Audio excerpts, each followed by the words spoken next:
ஓம் come கணபதாய நமக. ஓம் நமச்சிவாய நமக. ஓம் நமோ நாராயணாய நமக. அனைவருக்கும் அன்பான வணக்கங்கள். நான் உங்கள் ராஜி. மகாலட்சுமியின் அம்சமானவள் பெண், கருணையே வடிவானவள் பெண். ஒரு பெண் தனக்காக யோசிக்கிறத காட்டிலும், தனக்காக சிந்திக்கிறத காட்டிலும், தன் குடும்பத்திற்காகவும் தன் குழந்தைகளுக்காகவும் தன் கணவனுக்காகவும் எடுத்துக்கொள்ளும் நேரம்தான் அதிகம். ஒரு குடும்பம் நல்ல முறையில் இருக்கணும், ஒரு குடும்பம் முன்னேற்றமான பாதையில் செல்லணும், செல்வ செழிப்போடும் ஐஸ்வர்யத்தோடும் வாழணும் அப்படின்னா ஒரு பெண்ணானவள் பின்பற்றக்கூடிய சில விஷயங்களை சரியான முறையில் பின்பற்றணும். ஒரு பெண் என்னெல்லாம் செய்யவே கூடாது, இந்த காரியங்களெல்லாம் செஞ்சால் நம்ம குடும்பத்தில் தேவையில்லாத பணம் வீண் விரயமாகும், குடும்பத்தில் வறுமையும் தரித்திரியமும் ஏற்படும் அப்படின்னு நம்ம முன்னோர்கள் சொல்லி கொடுத்துருக்காங்க. அந்த விஷயங்கள் என்ன அப்படிங்கிறது தான் நம்ம இந்த பதிவில் நம்ம பார்க்க போகிறோம். ஆணாகட்டும் பெண்ணாகட்டும் அதிகாலை வேளையில் எழுந்துக்கிறது நல்லது. அதிகாலை வேளையில் எழுந்துக்கிட்டால் உடல் ஆரோக்கியமும் மன ஆரோக்கியமும் நல்ல முறையில் இருக்கும். சூரியன் உதயமாக வரைக்கும் தூங்கிட்டு இருக்கக்கூடாது அப்படின்னு நம்ம முன்னோர்கள் சொல்லி கொடுத்துருக்காங்க. இன்றைய காலகட்டத்தில் நம்மளுடைய வேலை சூழ்நிலை நேரம் இதையெல்லாம் பார்க்குறப்ப நேரத்தில் எழுந்து கொள்வது அப்படிங்கிறது ஒரு சிலருக்கு சரியாக படும். ஒரு சிலருக்கு அவங்களுடைய வேலை இரவு வேலைக்கு போயிட்டு வர்றவங்கெல்லாம் நேரத்தில் எழுந்து கொள்ள முடியாது. அப்போ வீட்டில் இருக்கிறவங்க யாராவது ஒருத்தராவது நேரத்தில் எழுந்து நிலைவாசலை திறந்து வைக்கணும். சூரிய உதயமான பின்பும் நம்ம வீட்டோட கதவு சாத்தி இருக்கக்கூடாது அப்படின்னு சொல்கிறாங்க.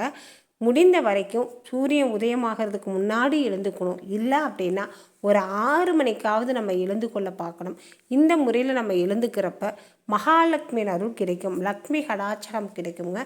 சூரியன் உதயமாயிட்டு மறுபடியும் நம்ம தூங்கிக்கிட்டே இருக்கோம் அப்படின்னா துன்பம் வர்றதுக்கான அறிகுறி, வறுமை வருவதற்கான அறிகுறி அப்படின்னு சொல்லியிருக்காங்க.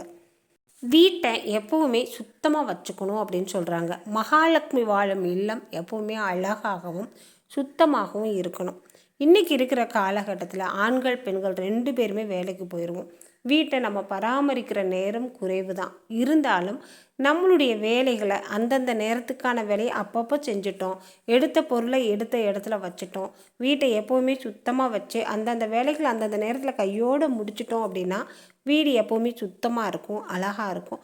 ஒரு நாளைக்கு 2 வேளை சீமாறு போட்டு கூட்டணும் அப்படிங்கிறாங்க.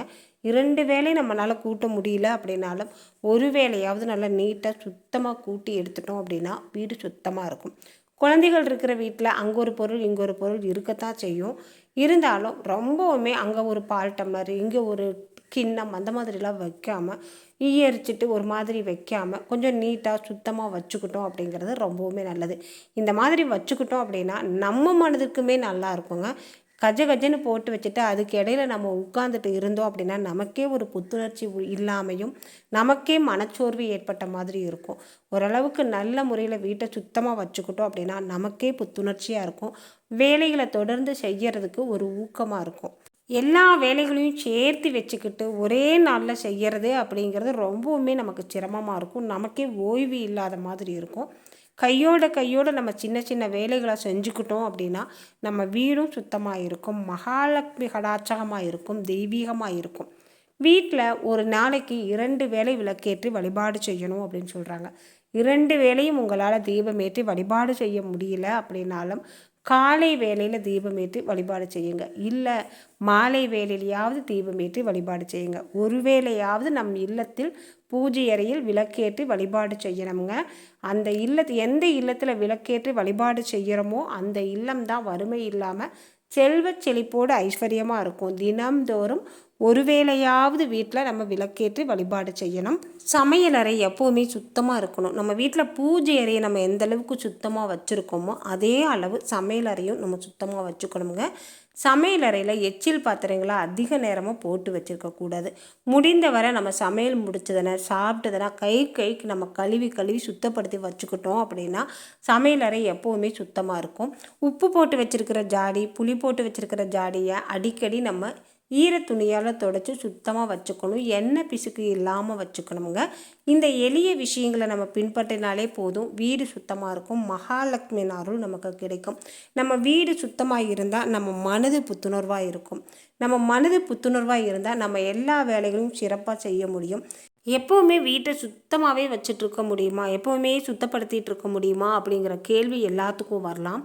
எப்போவுமே சுத்தப்படுத்த முடியல அப்படின்னாலும் அடிக்கடி அந்தந்த வேலைகளை அந்தந்த நேரத்தில் நம்ம கையோடு செஞ்சிட்டோம் அப்படின்னாவே நம்ம வீடு சுத்தமாக இருக்குங்க. 4 பேர் சாப்பிட்ட உடனே அந்த பிளேட்டை கழுவி வச்சுட்டோம் அப்படின்னா அந்த இடம் சுத்தமாக இருக்கும். சாப்பிட்டு அந்த பாத்திரங்களை எல்லாம் போட்டு வச்சுட்டு நம்ம உட்காந்து பேசிக்கிட்டே இருந்தோம் அப்படின்னா நேரம் தான் வீண் விரயமாகும்.